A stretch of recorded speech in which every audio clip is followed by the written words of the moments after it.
Different providers now are enabling a feature called deep research that will let you enable a depth research out of your requested topic. Now my question in this video for you is, can we have an open source version of deep research mode created by us with our own full flexibility and maybe even the choice of language model? The answer is yes, and in this video we'll figure out how we can enable that right down with our self-scroll Python code to have our own open source deep research mode. Then, let's go!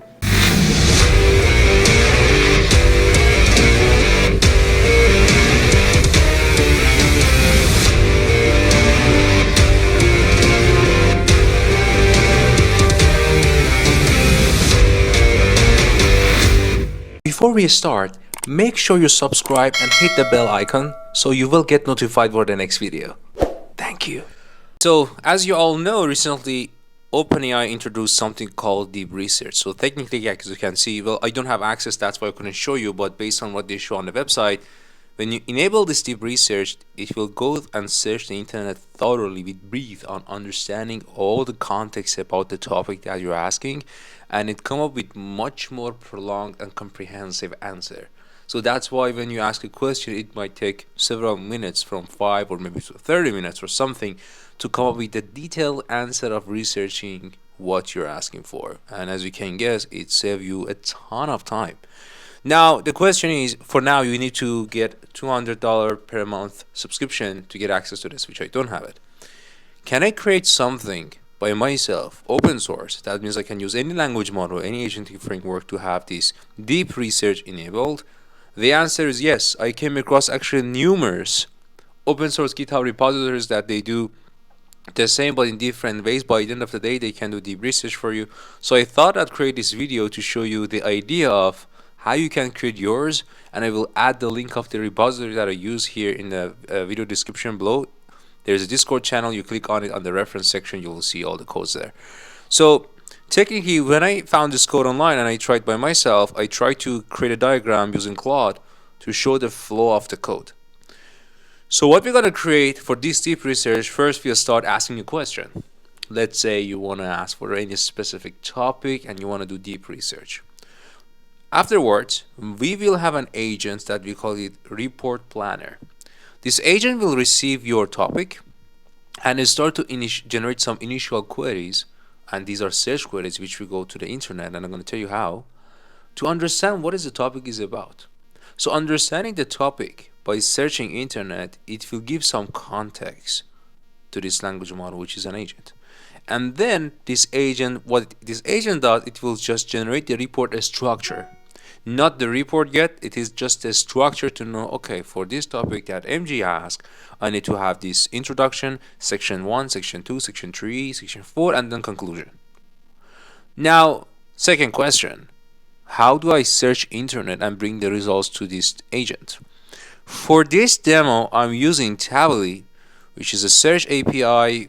It is optimized for giving you search web-based results for LLM-based applications. There are actually several of these APIs you can do with SERP, you can do with EXA.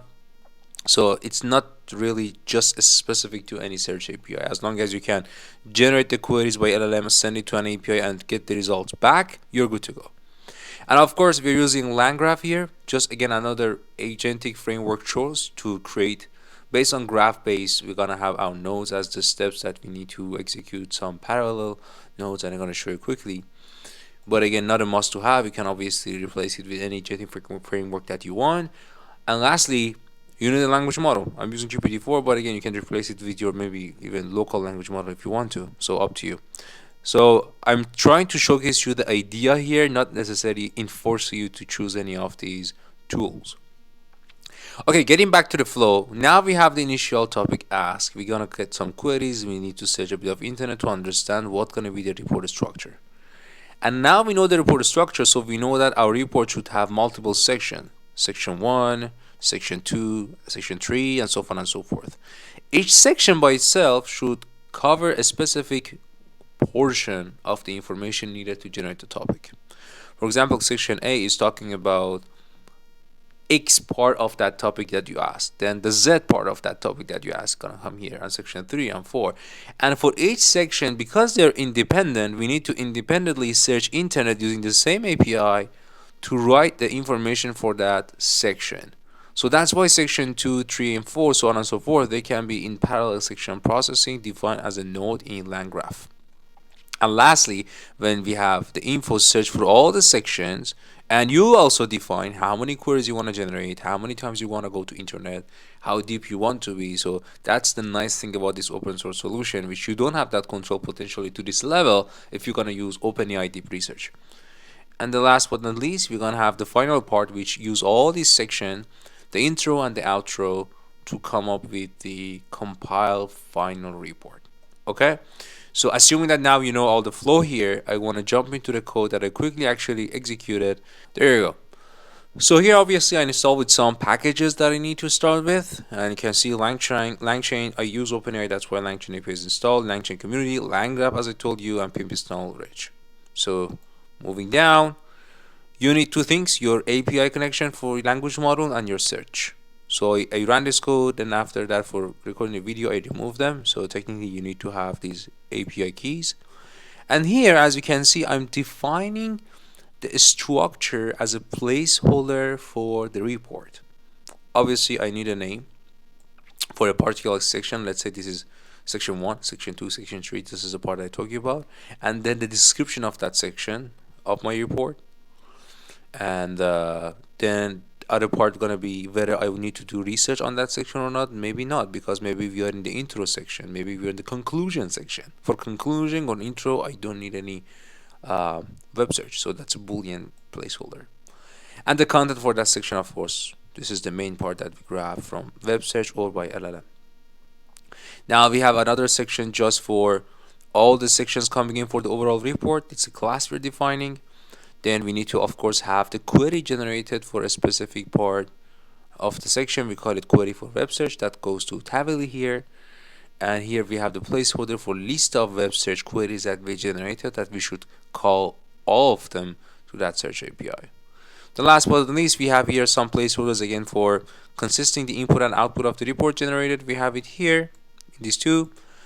And overall, the state of the agent, we need to also make sure we maintain the state of the report, because we are using agentic framework here to be stateful about what section is done, which section we are now searching right now, which section need to be the next one to be written. Are we doing it in parallel? So these are the information you need. That's why we are defining these classes here. Moving down a little bit, here I am defining how I'm gonna call my search API. So that's why Tavily search has been defined here. And then this function gonna run search query for all the Tavily, through Tavily. There is a parameter here called 10. This is actually coming from Tavily. That's why we input this number of results to the Tavily that we call, because Tavily will ask how many results you want to get that retrieve. Here I put 10. If you want, you can increase that, but be cautious. If you increase it too much, you put too many information to LLM and you might have out of token issue. Search depth, I call it advanced. Again, these are the parameters coming by Tavily, but here this is the part you can replace it with any other API search if you want to. Alright, and it's just checking if the search is retrieving back as what we expected, or there are some error issues there. And we want to make sure we format the result of search query in a way that we want. That's why we have something called max token to authenticate the search result. If they're too much, we want to cut it before we have token limit issue with the language model here, which we're using GPT-4.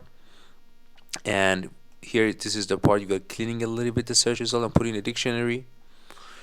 In case if there are duplication in the URLs and the sources and the research, we don't want to have duplication data. That's why we're doing some further cleaning here. These are, again, not really must to have, but certainly nice to have. And to just make sure all these part, the code is working properly, I just actually executed this part that I'm just running a search query for the given title, which is OpenAI Deep Search. I just called that actually and realized that, yeah, it is working. It's going to the Tavily, it is cleaning the data, we have the URL, some information about OpenAI deep research that got released. So it is working. Now we get to the connection to the internet and we have the API working properly, so all good. Now This is the part we're going to define our agent, so obviously we need to have some prompts. As you recall, or potentially recall, we have an agent called report planner. This is the first thing that we do.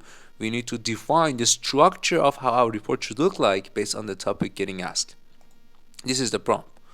So here we are having a default structure that we are having the base information of what is this. Hey, this is a report structure we should focus on. As you can see, we have the main body section, but this part maybe we have 3 body sections, 2 body sections, 5 body sections. That's why we need an LLM to decide on that. We call it a planner for the structure. But this is the default and the basic that we will get this by LLM and we will modify. How do we modify? By our report planner. And here's the prompt for that. We are saying that, hey, this is the initial structure of the report, which is coming from above. And here is the topic asked. Go ahead, your goal is to generate this amount of queries to search internet, gather some information to plan how the report should look like. This is what we're doing here. Not doing actually, we're defining that inside the prompt. And go ahead, you can of course change these prompts as needed. Again, I found this open source solution. The prompts are very well detailed, so thought to keep it as is. And then here we have the report plan section generator. So we are saying that, okay, so I think I explained that, yes. So this is the one that just went through this. And lastly, this is the one that generate the section of the report based on the queries that we are going through internet. Moving now, here we have the function that generate the report plan by calling language model as we discussed, and the number of queries. We define that how many queries should go to the search API to get the response back to understand how should be the structure of our report. So what we're doing here, we are going through all those search queries generated one by one, and we put that in a placeholder, and then we have the report plan completed.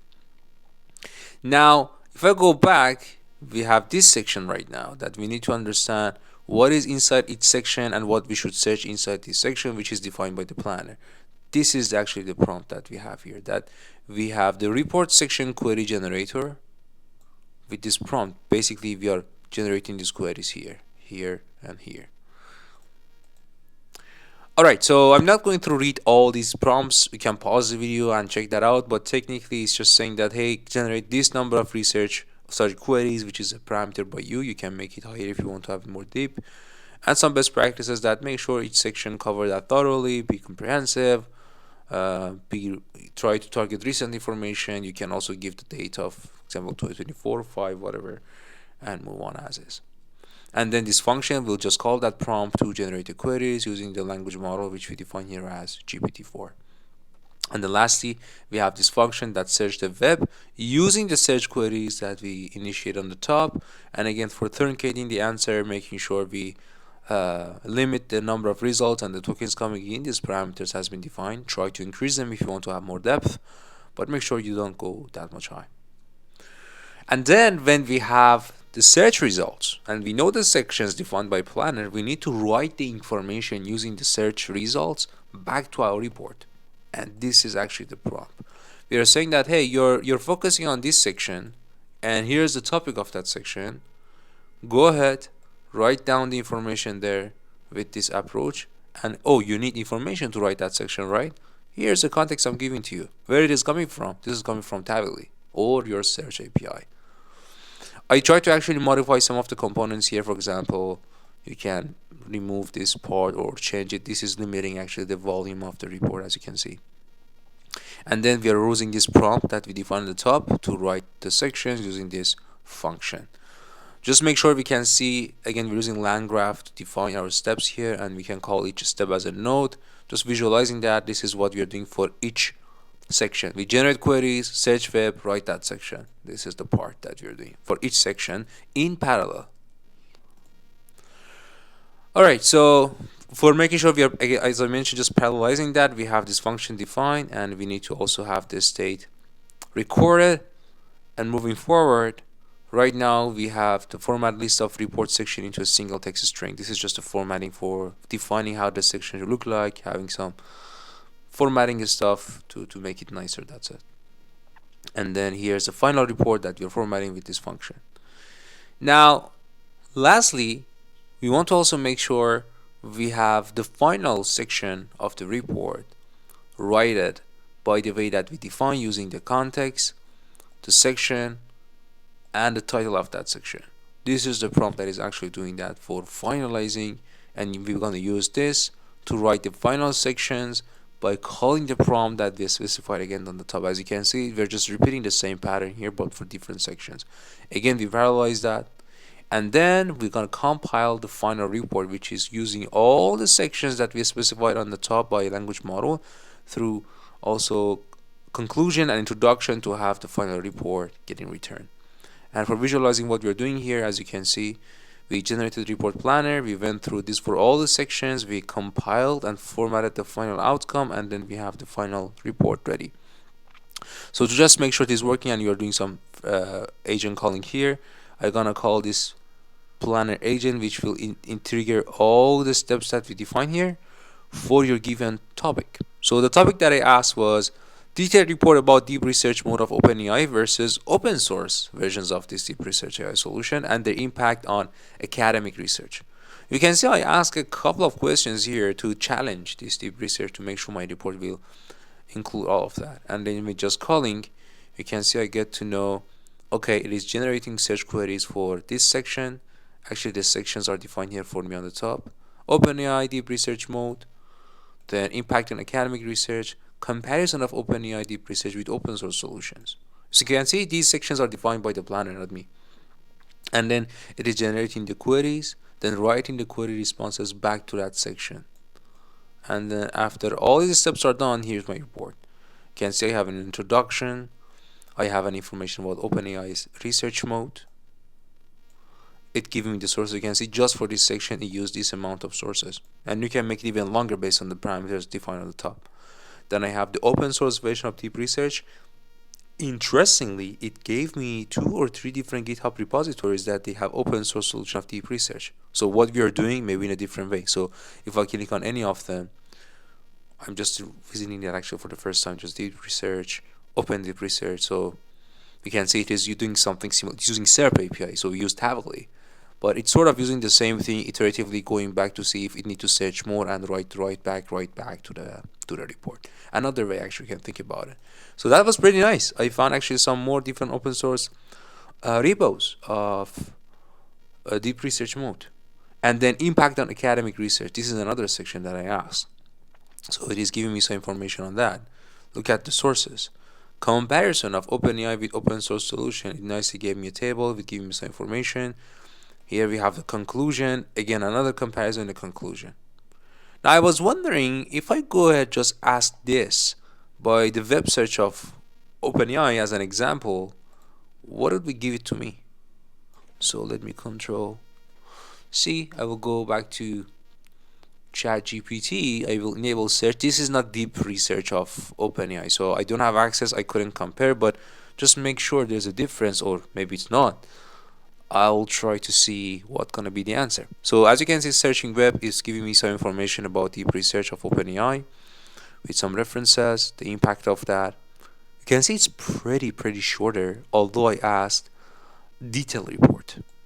And it's not even comparing, it didn't even give me those open source solutions. So obviously I could say what I got by myself here is certainly much better than the simple web search on OpenAI.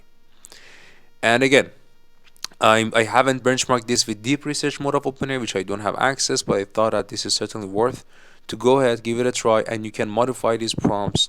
Again, I also found other open source solution of deep research. You can take a look and create that for your own application. I hope you found it helpful for your projects and potentially get you some awareness of other possibilities with all these crazy things coming in the era. And if you like the video, I'd be very thankful. Click the like icon and make sure you write down your questions and comments in the comment section below. Thank you so much. You don't see the reality as is. You see the reality as who you are. Dream big, my friends, believe in yourself and take action. Till the next video, take care.